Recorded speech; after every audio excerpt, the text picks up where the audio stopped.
So today is the 30th of June and the last day of June, and we're well into summer.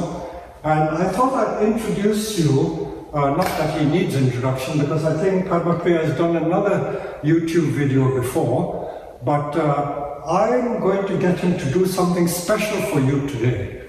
And we're taking the opportunity to use this hall of ours, which is our Zen meditation hall, which I don't often come into. Because most of the workshop is done where a lot of the potting and dirty work is done, handling soil. But let's enjoy this process now. It's going to be a rather special one because Padmapriya, I call him Pad, so I hope you don't mind me calling you Pad. Because he has some very, very special talents. Here at Herons, we have, I think now 10 people working, including myself. And everyone has something to bring to the table. So we all have our different talents, and Padmapriya has some very special talents because he is a very versatile and experienced person. I don't know whether you want to tell me what you've done in the past. You've done all sorts of things. You started off as an engineer. Draftsman, structural engineer, dive master, web designer, financial advisor, tree surgeon, obviously, gardener, and acupuncturist, and working with you learning bonsai. And do you practice, the religious side? Oh yeah, okay, I didn't know whether you wanted me to mention that. Okay, so Padmapriya, if you haven't guessed already, is a Buddhist name. So about 20 years ago, I guess, I was looking for something to make a bit of sense out of my life, and via yoga, martial arts and a few other bits and pieces, I ended up in India on an ashram, and there was a guy there. I didn't really like him very much, to be totally honest with you, but he was a Buddhist and he said a few things that I just really resonated with me. And when I came back to the UK, I started looking for opportunities to get a bit more knowledge. Then decided the only place you could find true Buddhism is in the East. Went to the East and found that actually it was probably just as alive in the West as it was anywhere else. So I came back here, worked in retreat centres, worked in Buddhist centres, both here and in Spain. So that's sort of my Buddhist background, if you like. And that's kind of my connection with bonsai, is very much on the wabi-sabi, which is the aesthetic of the East, if you like. And one of the first meditation retreats we did here, Peter gave the most brilliant talk on wabi-sabi that I'd actually ever heard, even including Buddhists. So I was really pleased to see that spirit was very much alive with Peter. And you can just see it in everything you look at around here. And that's one of the reasons why I wanted to set up in here, because this garden is a representation of wabi-sabi. The whole design of the zendo is a representation of wabi-sabi. And you came here really as a visitor or customer? I did, yeah. So Funny enough, to get a ficus repotted. That's how I came here. Okay, so I'm glad you've come because you've contributed a lot. And I've noticed on some of the YouTube videos, when I did one with Tibor, everyone said you should show your staff more. I really feel I should, but I think many of you people are shy to, feature in the videos. But don't worry, I feel everyone has something to contribute, and this is what life is all about. So let's show you your skills. I would say that Padmapriya is very artistic. He is exceedingly artistic. He takes beautiful photographs, he does special arrangements. And here at Herons, over the years, because originally we were really small, my wife and I can't really say one man or one band show, it's my wife and myself. And the style of bonsai was really just myself. But now that we have more people and they're all artistic like Tibor and you, we can all contribute something. Tibor has his own style, you have your own style, and I would like to showcase your particular style in doing bonsai. So I don't know why I'm wearing this, although I'm in the Zen meditation hall. Let me take my bathrobe off. It looks like a bathrobe, but actually I believe it is a judo suit. So I'm going to do a striptease and take this off, and here comes my Hawaiian shirt. So let's begin. So we're going to work today, or get Padmapriya to work on this ficus. Now, if you look at this ficus, I'll bring it closer. These are sold commercially, and people would give their right arm for a thing like that.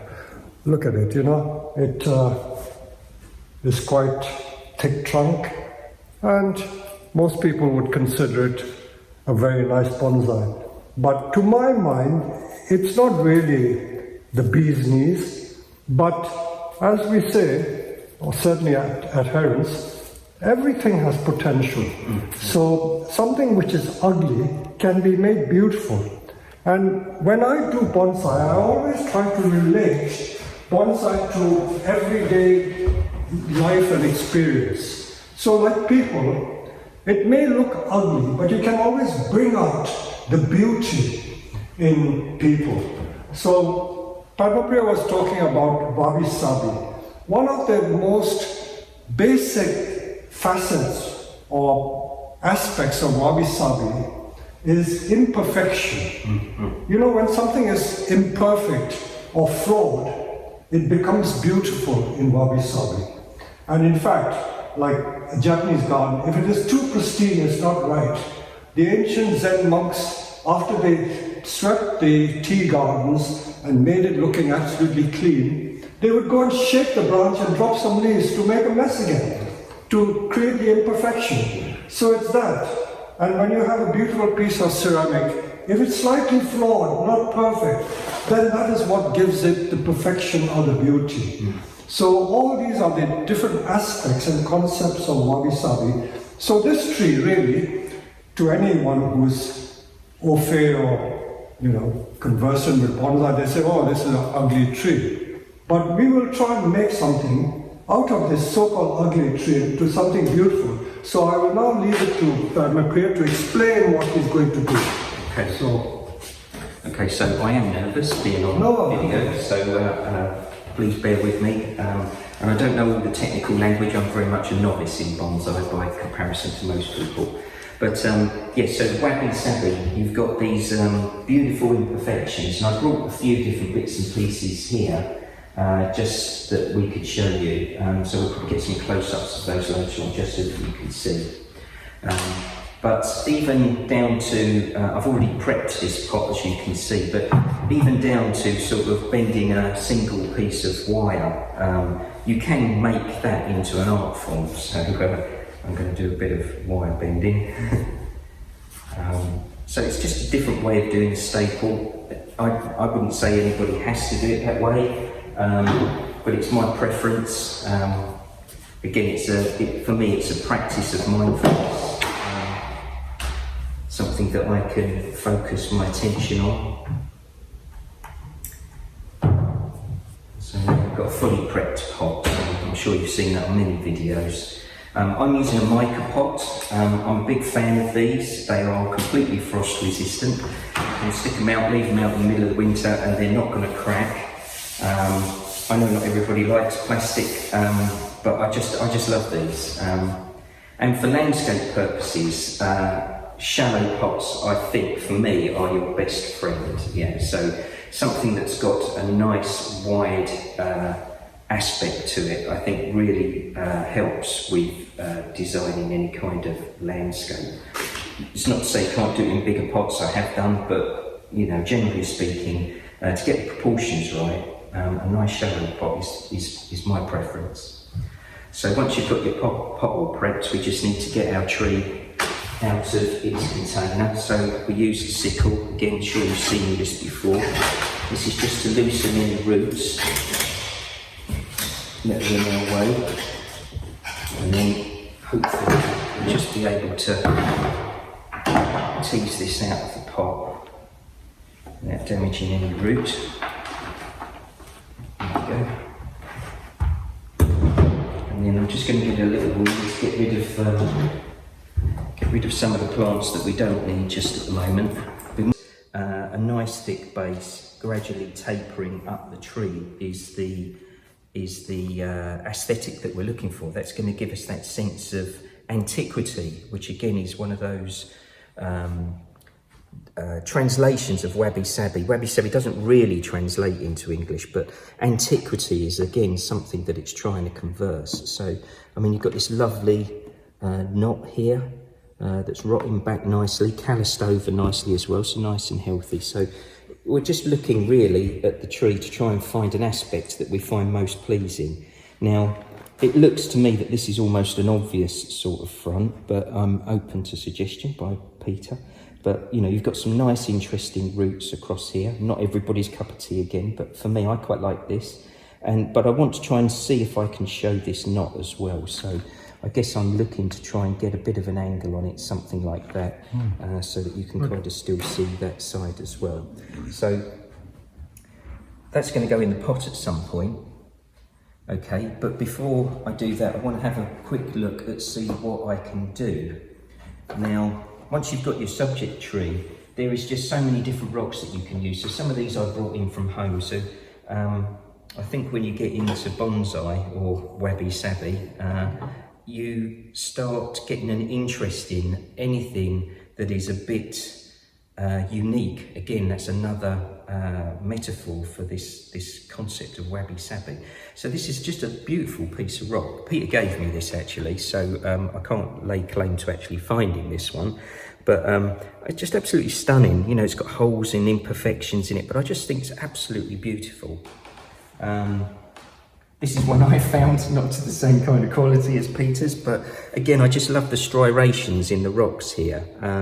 Might do a root over rock with something like that at some point, I don't know. Yeah. This is tufa rock, I believe, tufa. I think that's right, isn't it? And very, very soft, very, very malleable. You can practically shape it to whatever shape you want. They collect moss very easily. And yeah, and that's my main reason that I like tufa is that it's very easy to seed moss onto tufa rock. So you can get these lovely sort of hillocks of moss, you know, with a bit of time, of course. Again, that's another aspect of wabi-sabi, is this sense of time, impermanence, and what have you. So. Again, another piece of rock here. This one's a bit heavy, so I might not be able to get this one up. But again, this was given to me by Rocks down at Sevenoaks. In actual fact, I think both those pieces came from him. So as you go round, you start chatting to people and you start saying what you want it for. And they just give me this, you know, I couldn't believe it. And again, and when this is wet, I didn't wet it in here because I don't want to ruin the floor in here, but when this is wet, the colours that it comes out is just absolutely stunning. And again, the reason why I like this one is that there is another Zen discipline that is all about arranging rocks, which I can't remember the name of, but I'm sure Peter will tell you. That is related to Soiseki, the viewing stones. Yes, the viewing stones. And if you looked at this one, this is almost like the outline of Ayers Rock. That's the way I look at it. I might be offending some Australians there. Obviously the colour's not right, but you've got that lovely silhouette. And if that was actually put on a nice wooden sort of frame, I guess is the word I would use, you know, you can have these beautiful viewing stones. And for me, they're great for meditation. Yeah, we're trying to still our mind. Focusing on a rock is probably a pretty good way to go.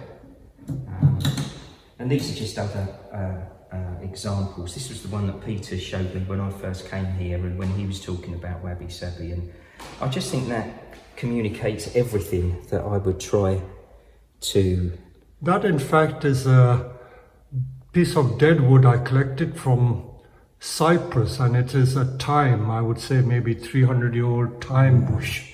Lovely. See how thick the trunk is. When you think that thyme barely makes a trunk as thick as a toothpick, isn't it? And yeah. This is about a couple of inches thick at the base. Yeah. Anyway, so there's beauty in nature, absolutely beautiful. Absolutely. So, sorry, so I digress a little bit. No. So now I'm going to pick my rocks. Now, when I'm personally looking for rocks, I'm looking for rocks that are going to contrast my tree.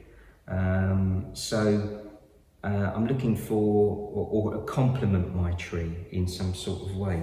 So I'm not just grabbing any old rock, as you can see. It might take me, there's a is a shot that I'm going to get Bodhimala to cut into this video, which will show you a very big rock landscape that I've done, which has got trees built off of it and all sorts of things.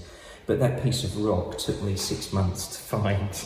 Yeah, so it can take a bit of a while. We're lucky here because a lot of it's around us. But so now I'm looking for rocks that I'm actually going to complement my design. And without making the video too long, I selected this one. Now, I believe this is some sort of Chinese slate, is Yes, that right? Yeah. They Okay. use it for making landscapes. They cement it together to make Yeah. bigger pieces. Yeah. But Now- we broke this up from a big piece. Yes, I really like trying to keep things as natural as possible. I mean, I have done things with little bridges and swings and all sorts of other things in, but that doesn't communicate the wabi-sabi aspect for me. So I'm very much looking for using pieces of rock that are going to really take us back to a sense of wilderness, a sense of simplicity, something that's really going to help settle our minds. So I would just check this in different positions and see how I think this might work. But and also quite often people just stick rocks in flat. Well, my experience of rocks and spending months on solitary retreats in the Pyrenees, you rarely see rocks in flat lines. They usually work in slopes. Yeah. So I'd be looking to probably somehow elevate this rock on one end. Still haven't decided which side I'm going to use yet. Might even be that side. I think that one looks a bit more interesting. But I want to try and get this sense of slope, because again, that's old rocks. Old rocks would have been bent over millennia. The tectonic plates would have moved, and you would get these lovely sort of curves and what have you in rocks. So I'm looking for something that contrasts with my tree, complements my tree, but also trying to keep it as natural looking as possible. One thing I have done in the past is I've taken pictures of little landscapes that I like, and if you walk around locally, I've set up loads of little stone circles and all sorts of things that when you take a picture of them from a certain angle look immense, but they're actually only about 6 inches tall. So they're dotted around Lingfield and other places in Surrey, usually with a little Buddhist figure sitting in them as well. So I'm going to use that rock. I've got some other bits here. I might change my mind. Nothing's really cast in stone. Pardon the pun. And yeah, so let's get to work. So we always start with the tree, isn't it? And then we build the rocks on them. yeah, I think so. Yeah. Although it doesn't always need to follow it. It doesn't could be the other always. way around as well. I mean, this rock's quite big and heavy, so I might even end up setting that in first. Okay. Because it is quite Yeah. heavy. When you're doing garden design, as Peter will probably tell you because he's done many, the amount of rock that pokes out of a traditional Japanese garden would only be the top third. 2/3 of the rock is buried in the ground. So you see these immense rocks when you go to Japan, and they are, you know, there is even more rock beneath them, you know, which I found amazing.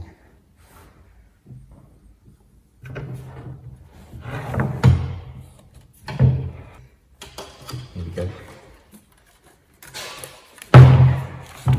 So I've got something to tie my tree in now, and I think I probably will bed this rock in. And the other thing with doing landscapes is you're not constrained by the pot. This I'm going to overlap the pot. I don't know if you can quite see that, but I'm actually going to overlap this over the side of the pot. You don't actually have to stay inside the confines of the pot, which then makes a much more interesting silhouette, I think, personally. So now we'll get some of this soil in. So this is just our standard bonsai mix that we use here.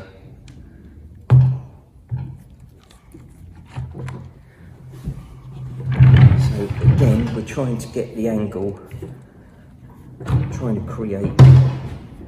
So I'm going to try and lift this end a little bit if I can. So all I'm doing is just loading the soil up at one end. Normally I'd soak this with water because I just find it beds in a little bit easier, a little bit like cement. But again, I'm not going to do that in here because I don't want to ruin our floor, but you get the idea.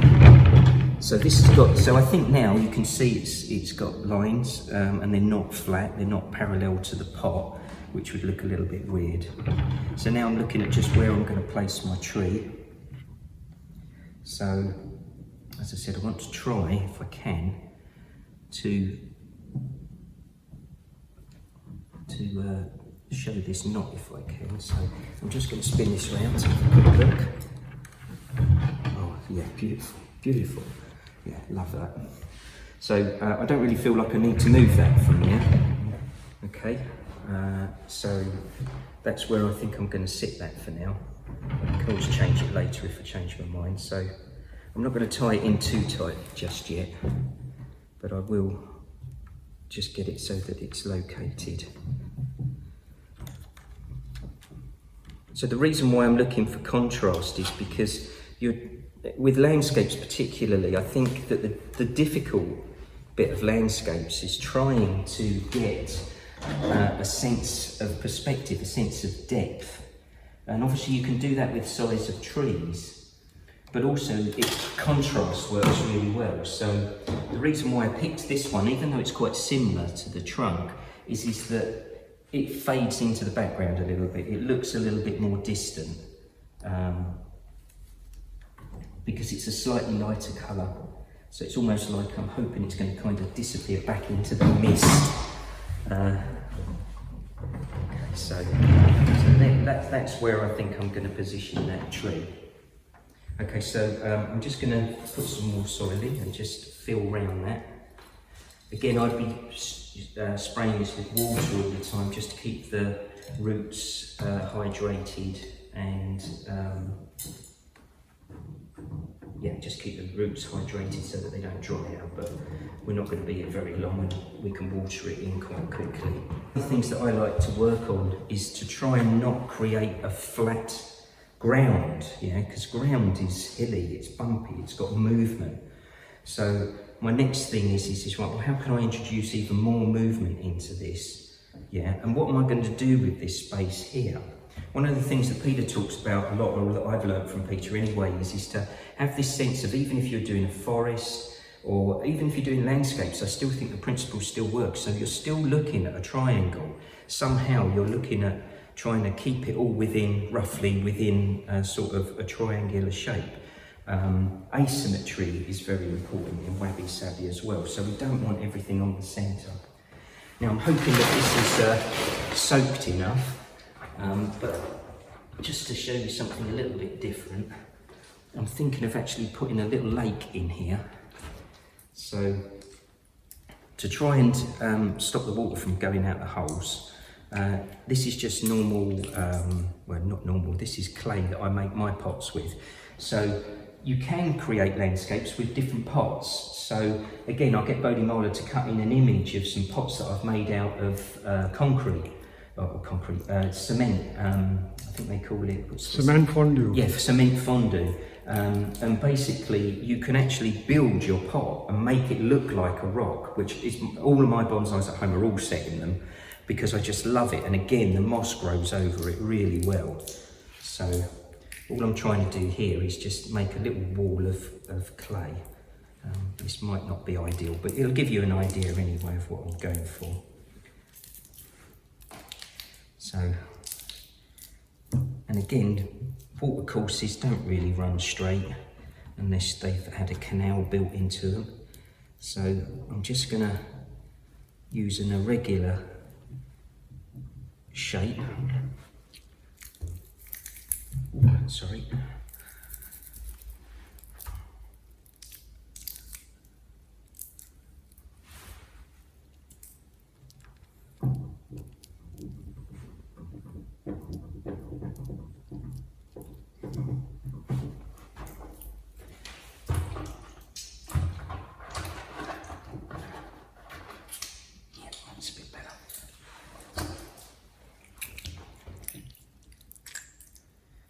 So this whole idea of all things being impermanent and subject to change, again, is very much that wabi-sabi idea.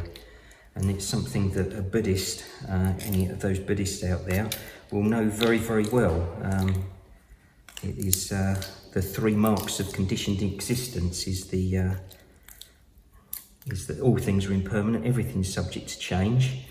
And if you don't learn to deal with that and accept it as it is without keep trying to change it all the time, you're going to end up suffering. And so for me, this is always an exercise in just letting go and really trying to allow in this case, the clay to do what the clay wants to do.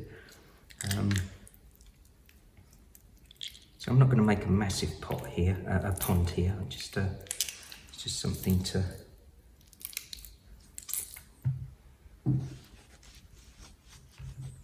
Now this clay will, in time, moss will grow on this really nicely as well. So again, that's another thing. I think I'm going a bit straight there. Let's try. It's very, very difficult, I find, to not put straight edges in things. And again, even with this, I'm trying to sort of like not make the top all uniform. I might actually be a bit low to put water in there, but we'll see. You can always adjust it later. So that definitely is going to be too low there. So these can actually just be like little rocks, you know, these are poking up at the side of your water, at the edge of your stream. So you might even make a bigger one there. That's a bit. And again, you can spend a lot more time on modelling these. Even rocks you can make out of breeze blocks, we call them in the UK, which is a pulverised fuel ash, but very, very light. Yeah, you can make rocks, you can actually carve the rocks the way you want them. So if you're actually doing trying to do something that is exactly like a photograph, like maybe the very famous welcome tree, which you'll see in a lot of Japanese pictures, then you can actually shape your rocks the way that you want them. So I think that's okay. A bit messy now, but you can cover it with salt to make it look nice. Yeah. So now we're going to backfill this. Okay.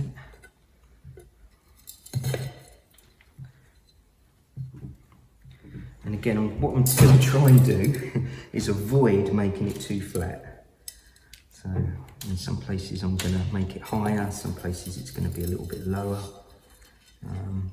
Quite like it low, create a little underhang. Quite often where water washes away underneath rocks, you'll find that it'll wear away underneath the rock so that you don't actually, it's not at the same height. So I think that'll probably.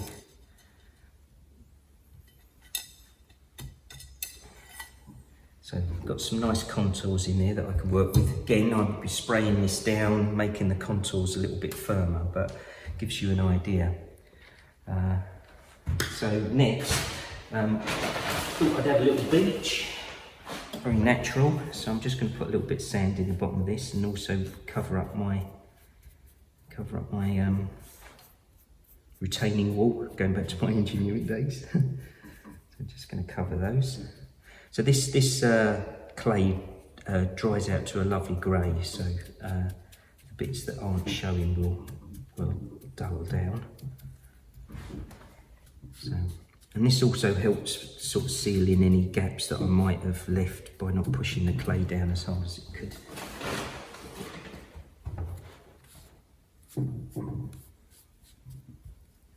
So yeah, and I'm just going to finish off by rubbing a bit of dirt in, get the boundary so that you don't see, although that's quite nice in itself, just seeing a few rocks, little rock outcroppings poking through. I don't think that's too bad. So that's quite natural to me, although I am looking at it from the back, whereas you've got the front, so it might look very different. So yeah, so this is sort of my basic construct now, so I'm just going to have a quick look myself. Oh yeah, I'm liking that.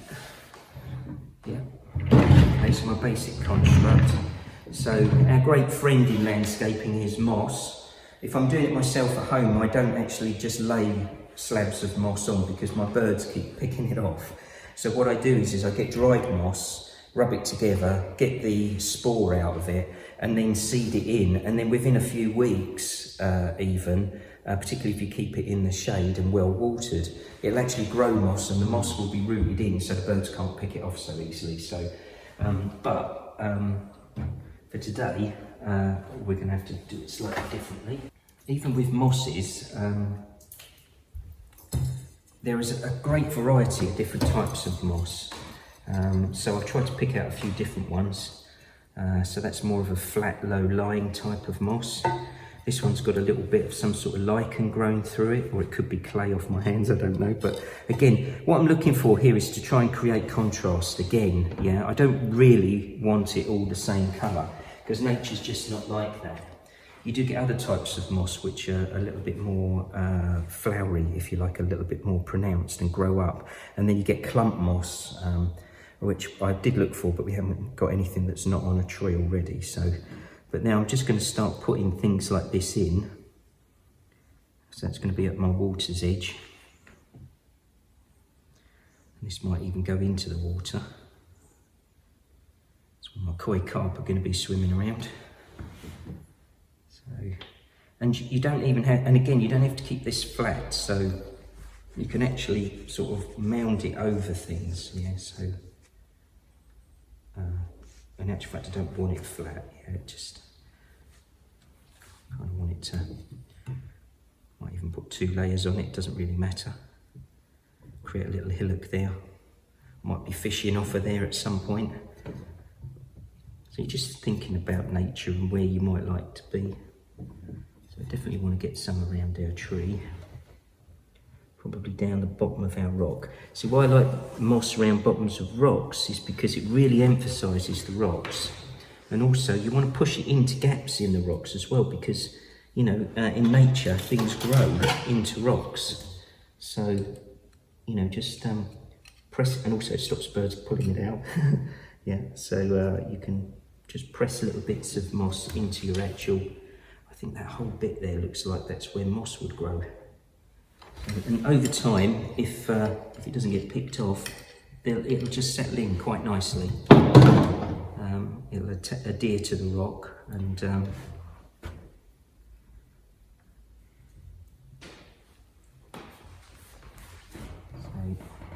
and even though you don't see the back, I was taught by Tibor to always dress the back even though you don't see it.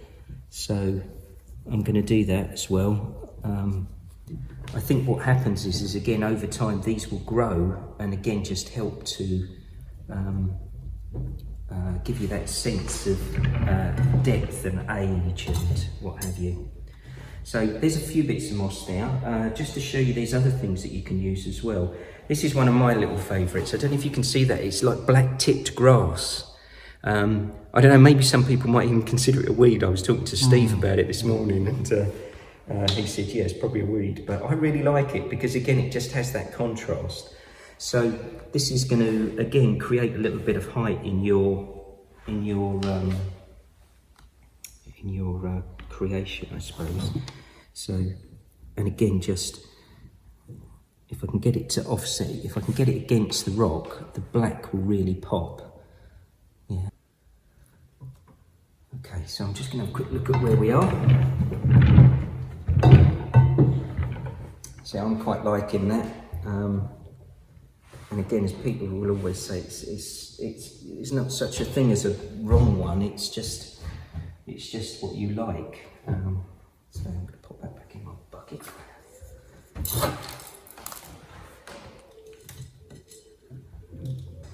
So now, I don't know if you can see this, but there's almost an obvious animal track running through here. It's like, oh my goodness, yeah, I'm going to run around there. So I'm going to try and bring that track out if I can. And there's different ways that you can do that. So I've brought a couple of different things here. Very, very common way is to use this show here, Akadama, which is a very very fine akadama. So it makes it look like there's a little mud track running through there.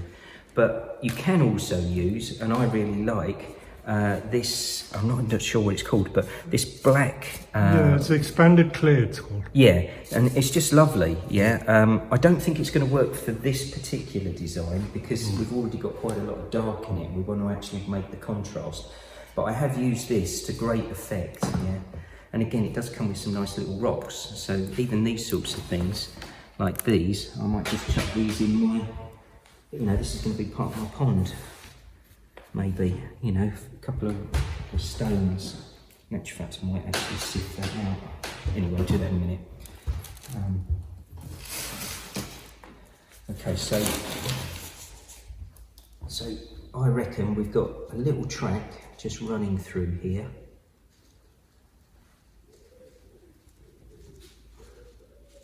And again, trying not to get a straight line, which I find more difficult being a draftsman of age, where everything was straight lines, pretty much. So I reckon there's a little track that runs around there, like that. And then quite often underneath rocks, you just get dust, really. So it's quite often, unless it's wet, certainly in Guyaloca in Spain where I was ordained, it's all very, very dry. So it's very, all the rocks were sort of this sort of grey, but underneath them you had these just big pools of sand, really, which just create this wonderful contrast.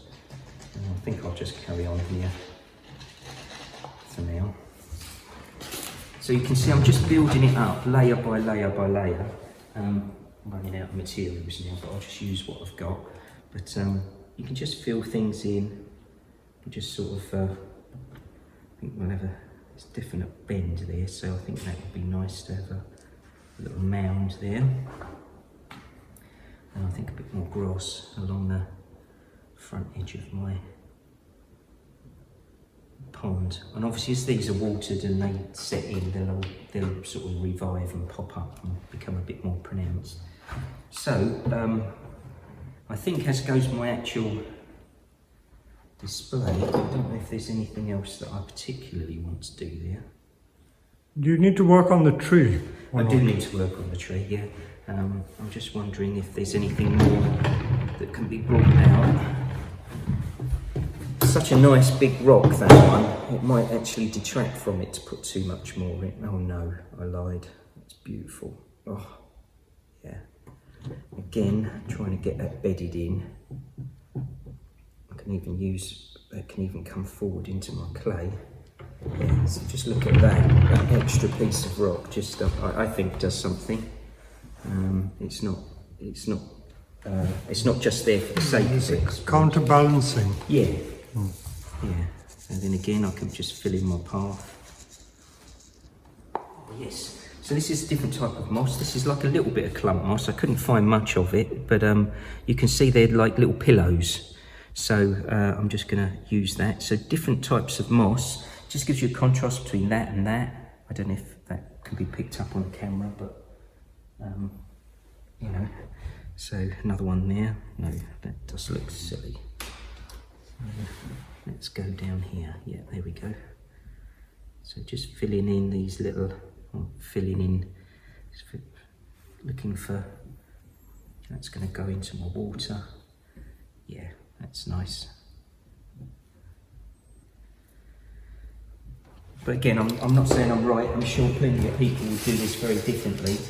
I think I might use some black at the bottom of my pond so that it looks as though it's a lot deeper. Again, that's that contrast. Once you put water in, it can sometimes look a little bit funny. Some people paint the bottom blue, I've seen that. It's not my sort of thing, but I think just by putting a nice black base to it and then maybe mixing a little bit of sand in with that, just so it graduates between the two colours, it can just make it look a little bit more natural. So I think that's probably enough for now anyway. I think it's certainly enough for you to get the idea of where we're going. So now we've got the tree itself. So I just need to have a quick look. In fact, this looks nice from either side, from this side or the other side. See, looking at it from this side, which was the original back side, it emphasizes the beauty of the rock with the tree taking a, not dominant, but a secondary function. Whereas if you use the other side, it has a completely different feeling. So you can turn it around and get a completely different view. So you get two for the price of one. Yes, I think. yes, it's lovely, isn't it? Yeah. Okay, so from a wiring point of view, I'm a great believer that a lot of the ficuses, people don't really do as much with them as they could. You can really develop ficuses. The one I've got at home, I've just wired and really brought it on. So, as with all trees, the bigger branches would normally be at the bottom, and they generally, because they're bigger, they will be heavier. Because they're heavier, they pull towards the ground. So if at all possible, I'd like to try and bring a few of these branches down so that they look as if they're heavier than they really are. So, I mean, that one for sure, that one for sure. I think that's probably a little bit too set for me to bend. Just wire a couple of pairs. Yeah, so anyway, usual rules of wiring apply.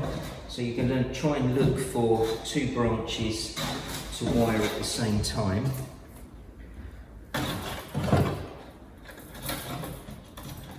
And my wiring isn't the best in the world, so please don't take my wiring as being the best way of doing it.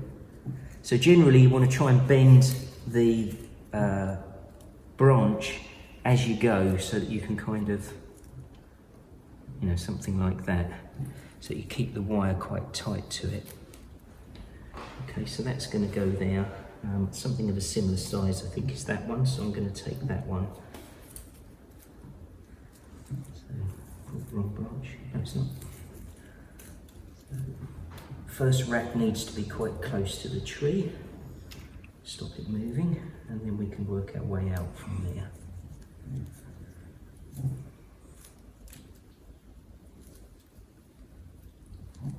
And I mean, I tend to only do a few wires at a time, because particularly on a ficus, they take so quickly the shape. You can literally leave it on for a few weeks, it'll take the shape, and then you can then take your wire off and then put your next wire on and then wire your secondary branches. It's such a great, I don't know, practice tree is not the right word, but if you're starting out, you can't really go wrong. They're very, very forgiving, and when I started out, they needed to be. Being a tree surgeon is very heavy-handed, always breaking branches off. But you can see that's starting to work. I don't think I'm going to bend those too much more, because I don't want to snap them off. But what I will do is develop these branches so that they come down in time, and then I'm going to fill out this area here with the growth from here. If we had it on the nursery that long, but we probably won't. So again, I'm going to try and bring a branch down here. There's 2 or 3 options this side. I think those 2 there. So you're not going to really see this, but the branches at the back, again, work for that perspective idea. They create that sense of depth, and it gets away from that 2D image. Unfortunately, when a lot of trees are grown, they seem to be planted very, very close together, so the growth seems to almost be in a plane, in a singular plane, and you spend a lot of time regrowing one side of it. Not the case with this tree though.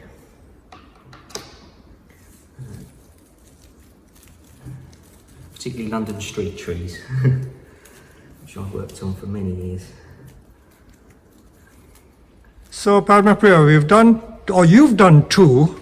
This one you did yesterday, which is completely different style.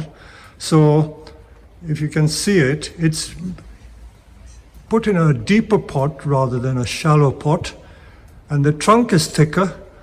If you can just turn the tree around, because I'm looking at the back side, and both these compositions, I'm really impressed that what we regard sometimes as the back is as beautiful as the front, which it should be.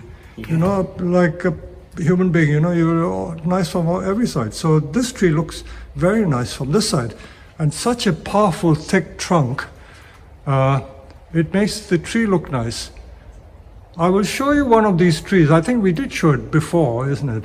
In those little incurved blue pots. They do nothing, but when you put it in a landscape like this, it makes it infinitely better. I would say about 10 times better.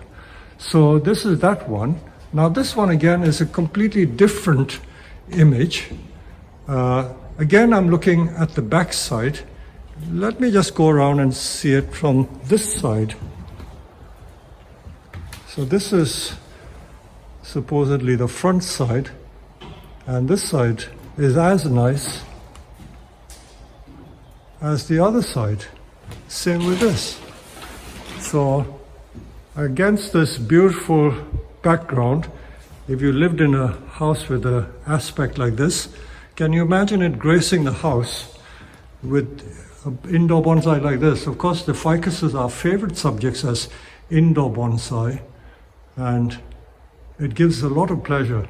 But I think what I would like to say is that the process of creation is much more enjoyable than the end result itself. I'd agree, yeah. So it's like creating music or making music.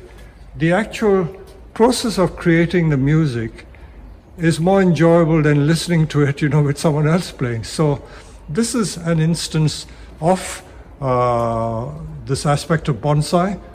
So many people don't just buy the ready-made thing, they enjoy making it. So we do have little kits where people make trees, and this I think we could assemble as a ready-made kit, with a pot and a tree and some rocks, so we could sell that as a different idea. So it's just the thought, but because people enjoy making it, we should allow them to make it. So as we say, there's no right and a wrong way. Every way is different, and I like to see different people's things. Otherwise, if you keep watching your own thing, you soon get bored with it. So it's always important to see how other people approach it. So I hope you've enjoyed seeing Padmapriya doing this. Would you like to say a last word, Pad? Thanks very much for watching. Hopefully you got something from it. If you didn't, any mistakes or any errors? No, never apologize, as I say. My problem. No, my philosophy is always there's no right or no wrong way. There's only a different way.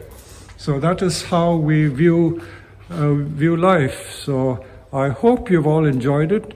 And this is another aspect of our very talented staff, Padmapriya. So he has brought something else to Herons, and I certainly hope you've enjoyed this video very much. I certainly have. And we touched a little bit on the Zen aspects of wabi-sabi, and if we have time, we will probably do a separate talk about that. I've never touched on that, but we will do that. And I'll get Padmapriya to talk something about meditation and lifestyle, because in bonsai, we're not just making trees. There is, I'd never like to say a religious aspect of bonsai. People think that you get religion out of bonsai. I don't think you get religion. You just get relaxation, which is a different feeling, different aspect of living. So bonsai relates to living in a different, I think, dimension almost. Why do we like beautiful trees like this? You can't eat it, you can't do anything, but it evokes a different feeling inside the human spirit. And this is what bonsai is all about. So thank you, Padmapriya, for doing this. And I've certainly enjoyed this very much. And I hope our videos will give lots of you viewers endless enjoyment and pleasure. So we'll try and bring other people into our videos, because they always contribute something to your enjoyment. So thank you very much, and thank you, Pad.